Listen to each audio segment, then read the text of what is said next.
बेटा टीचर्स आपको सिर्फ पढ़ा सकता है, आपको यहाँ से बैठ के आपको मार नहीं सकते, आपको पीट नहीं सकते, आपको सिर्फ समझा सकते हैं कि आपको करना है, आपको पढ़ना है, आपको पढ़ना है।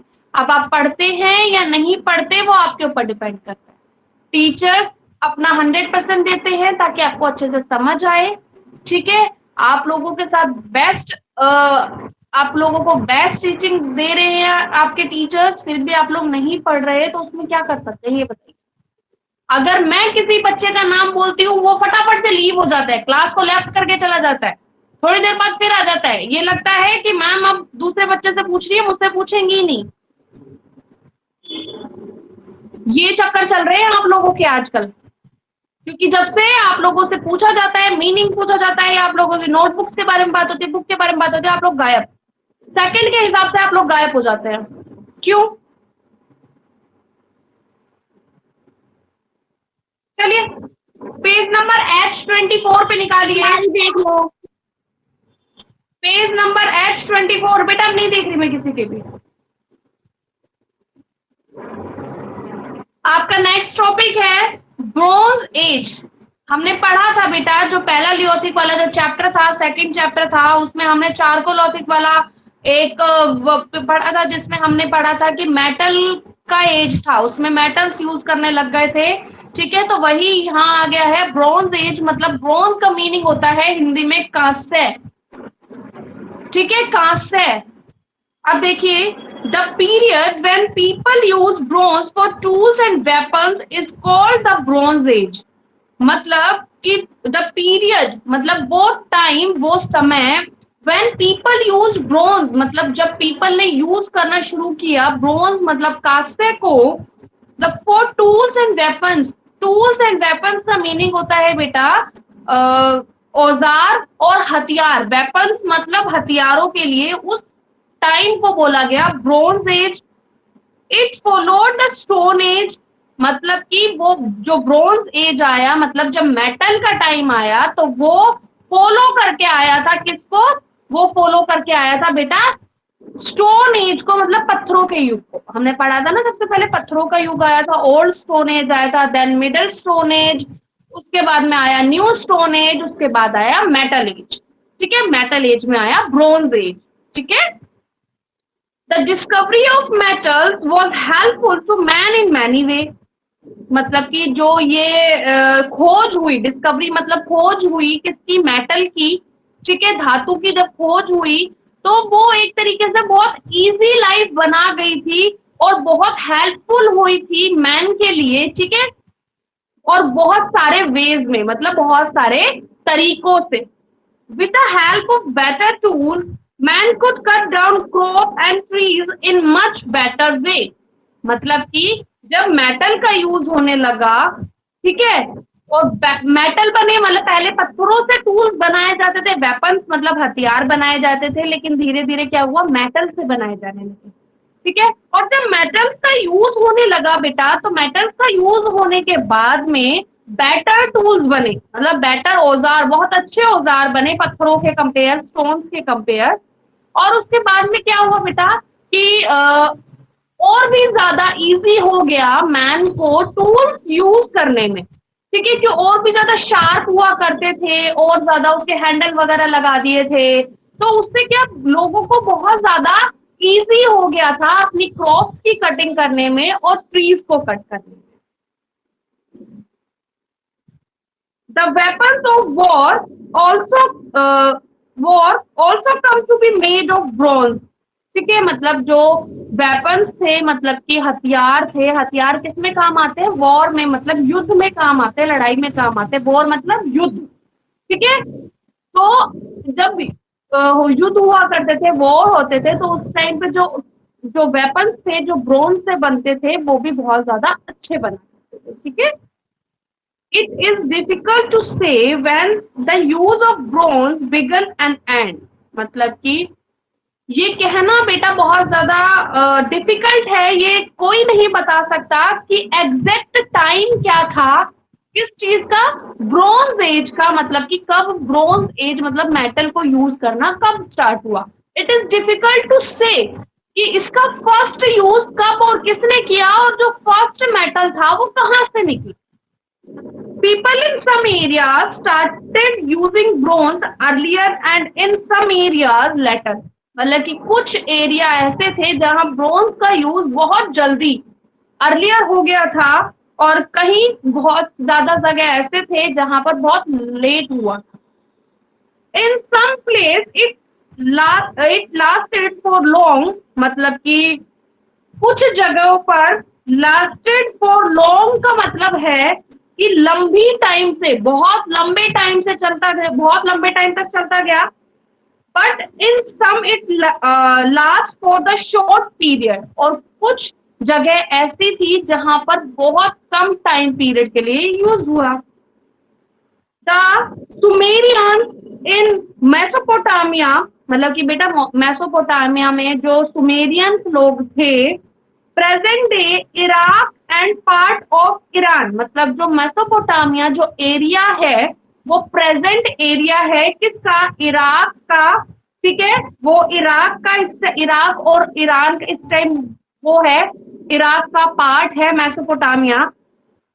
are known to be earliest one to use bronze about 3500 BC।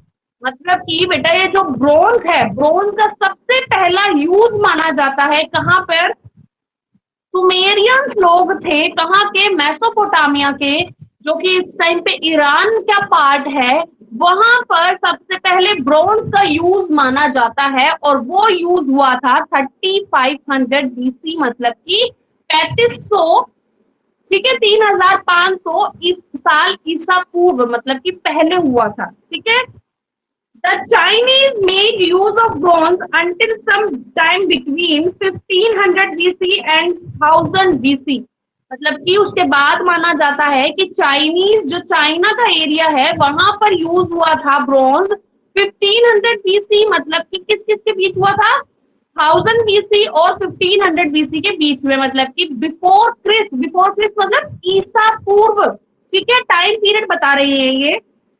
As रफली बिटवीन, मतलब कि ये जो ब्रोंज एज है, जो कांस्य युग है, वो उसका लगभग माना जाता है कब से कब तक, मतलब पहला स्टार्टिंग युग कब से कब तक माना जाता है, 3500 बताया अभी, एंड 3500 एंड 1500 BC। हाँ जी बेटा। मैम आपने किसका मीनिंग बताया अभी, किसका मीनिंग बताया, मतलब बेटा यहाँ पे तो ब्रोंज एज के बारे में बात चल रही है। अभी मैंने ऐसा कुछ स्पेशल कोई मीनिंग बताया ही नहीं जो आप लोगों को सुना, बस मैंने ये बोला है कि यहाँ पर लाइन लिखी हुई है ब्रोंज एज रफली बिटवीन, मतलब कि ब्रोंज एज को एक रफली याद किया जाता है, एग्जैक्ट टाइम नहीं पता, लेकिन थोड़ा रफ रफ सा ये चीज पता है कि इसकी जो एज है वो 3500 BC, मतलब कि वो सॉरी 3.5 वो 3500 ईसा पूर्व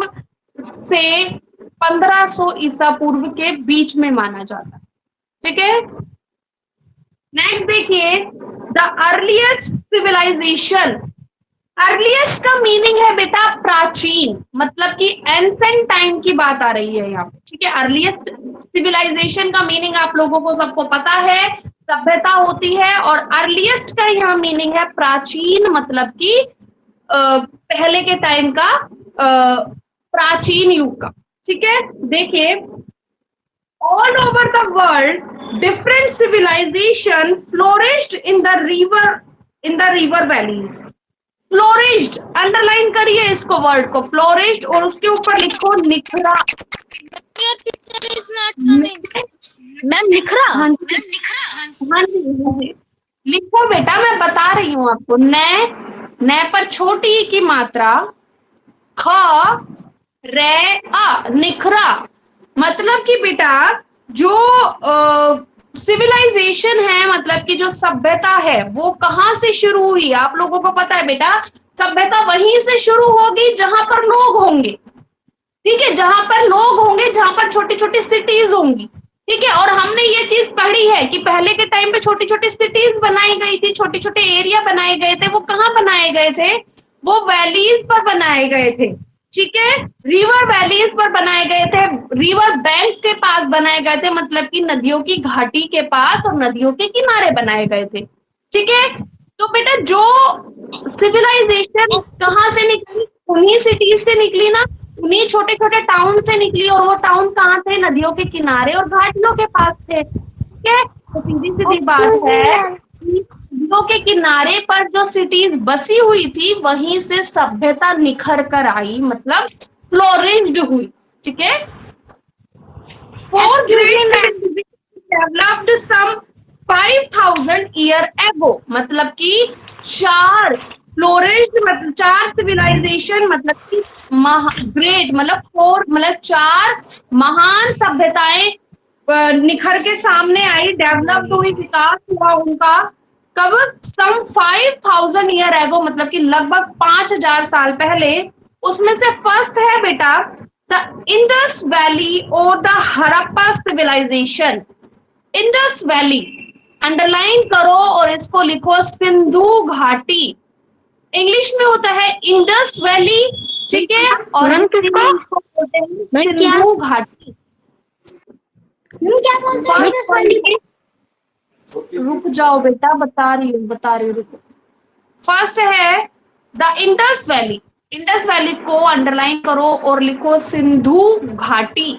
से पर छोटी की मात्रा, अंक की बिंदी, धनुष, छोटा ऊ, सिंधु।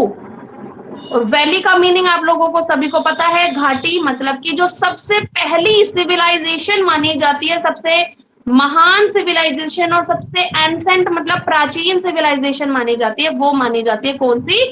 सिंधु, मतलब इंडस वैली हड़प्पा संस्कृति, मतलब कि बेटा जो सिंधु घाटी मतलब इंडस वैली की जो कल्चरल है, ठीक है, वहां का जो सिविलाइजेशन है ना, उसको बोला जाता है हड़प्पा। ठीक है। देखिए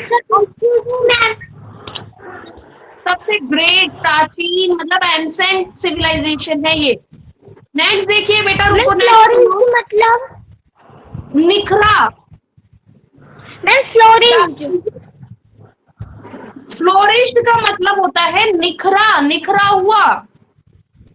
okay ma'am. Egyptian civilisation on the bank of river Nile. Egyptian, बेटा इजिप्टियन का मतलब हो गया मिस्र, मिस्र के। ठीक है। मैं पर छोटी की मात्रा, आधा से और मिस्र, मिस्र। ठीक है। मतलब इजिप्टियन सिविलाइजेशन सेकंड नंबर पे आती है, और वो कहां पाई गई? वो पाई गई बेटा बैंक ऑफ रिवर नील, मतलब कि नील नदी के किनारों पर। The Egyptian civilisation on the bank of river Nile, मतलब कि जो मिस्र की सिविलाइजेशन मतलब सभ्यता थी, वो कहाँ मिली? वो मिली बैंक ऑफ रिवर, मतलब नदी के किनारे। कहाँ? कौन सी नदी के किनारे? नील नदी के किनारे। नॉर्थ ईस्ट अफ्रीका, मतलब नॉर्थ ईस्ट अफ्रीका से जो जा रही है नील नदी के किनारे, ठीक है, वहां पर मिस्र में ये इजिप्टियन सिविलाइजेशन मतलब मिस्र सभ्यता मिली। थर्ड पॉइंट है the Mesopotamia civilisation on the bank of, मतलब मेसोपोटामिया का जो सभ्यता थी वो मिली कहाँ? कौन सी नदी के किनारे? वो मिली बेटा bank of Euphrates and Tigris river, मतलब कि दो रिवर है, कहाँ कौन कौन सी? यूफ्रेट्स और टिग्रिस रिवर की किस पे मिली? बैंक पे, मतलब किनारों पर मिली। फोर्थ है the civilisation in the valley of, Chinese civilisation. Fourth number पे आ रही है चाइना की सभ्यता, सिविलाइजेशन मतलब the fourth point is the Chinese civilisation, मतलब कि चाइना की सभ्यता। ठीक है। चाइना की सभ्यता कहाँ मिली? In the valley of Hwang Hwang Ho, मतलब कि चाइना की एक नदी है होंग हो, उस नदी के किनारे, उस घाटी के किनारे, वैली है सॉरी, घाटी के किनारे। एंड द यांगत्से रिवर, दो रिवर है चाइना की, एक होंग हो, अंडरलाइन कर लेना, दूसरा है यांगत्से इन दो नदियों के, इन दो घाटियों के किनारे पर मिली थी चाइना की सिविलाइजेशन, मतलब कि चाइना की सभ्यता। ठीक है, समझ आ गया आप लोगों को यहाँ तक बेटा? Excuse me ma'am. हाँ एक्सक्यूज जी मी युग मैम। बोलो, युग बोलो बेटा पहले आप। हिंदी में क्या कहते हैं? किसको बेटा? मैम जो थर्ड सिविलाइजेशन, क्या कह रहे हो? मैम जो थर्ड सिविलाइजेशन है मैम उसको हिंदी में क्या कहते हैं? बेटा मेरे को समझ ही नहीं आ रहा आप क्या बोल रहे हो। Excuse me ma'am. Ma'am ma'am युग हम ये बोलो कह बेटा रहे पहले हैं, मैम हम ये कह रहे हैं कि थर्ड सिविलाइजेशन है उसको हिंदी में क्या कहते हैं? बेटा मुझे फिर नहीं समझ आया। नहीं, सिविलाइजेशन का मीनिंग पूछ रहा है। मीनिंग होता है सभ्यता, ठीक है? मैम हैप्पी दिव्या बोलो। फोटिमा। मैम मैम HWANG हो मतलब मैम? बेटा दोबारा बोलना। Ma'am HWANGHO। बेटा ये एक नदी, ये एक घाटी का नाम है, चाइना की एक घाटी है उसका नाम है होंग हो। और मैम यंगस्टर्स रिवर भी। क्या बेटा? और मैम यंगस्टर्स रिवर भी। हाँ जी, ये दोनों चाइना की है, ठीक है? और मैम हड़प्पन सिविलाइजेशन मतलब? हड़प्पन सिविलाइजेशन का मतलब होता है हड़प्पा सभ्यता। और मैम इगाइटिशियन सिविलाइजेशन मैम हमें समझ में नहीं आ रहा था ऐसी। कौन सा बेटा? मैम इगाइटिशियन सिविलाइजेशन।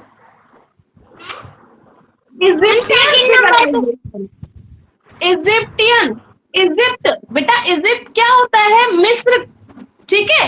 इजिप्ट क्या होता है? मिस्र। तो यहाँ पे इजिप्टियन सिविलाइजेशन का मीनिंग आता है मिस्र की सभ्यता, ठीक है?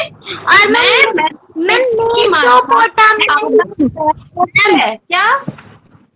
Ma'am Mesopotamian civilisation. Mesopotamian, Mesopotamian का मीनिंग है कि बेटा एक एरिया है, ये इराक ईरान का एरिया है, इराक का एरिया है जो कि मेसोपोटामियन, उसमें एक एरिया है, वहां की सिविलाइजेशन मतलब मेसोपोटामियन सिविलाइजेशन, मेसोपोटामिया की सभ्यता, ठीक है?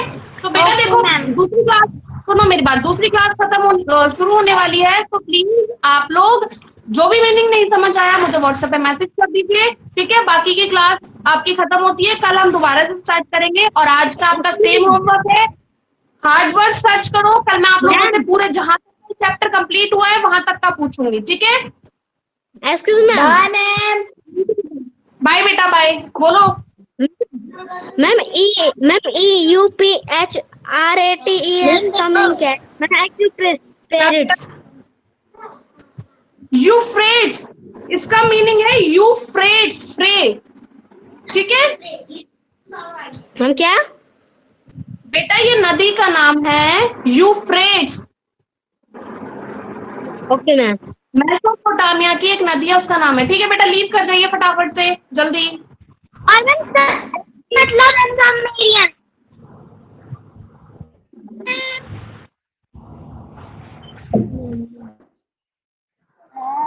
जल्दी लीव करिए। मैम बोलो बेटा। मैम ये मोहनजोदड़ो एक शहर था क्या?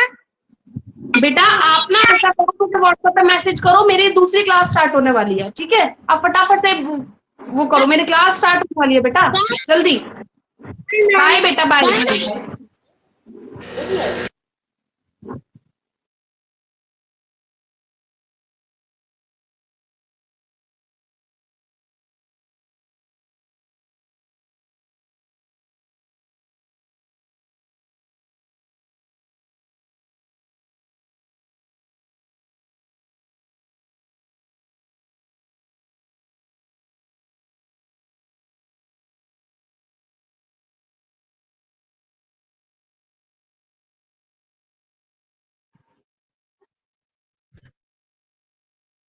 आए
जा उठू ना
माय रूम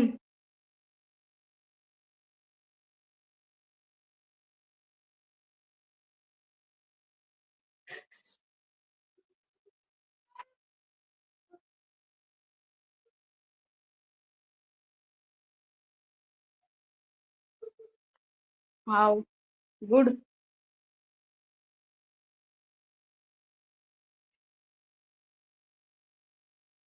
है क्रिश हाँ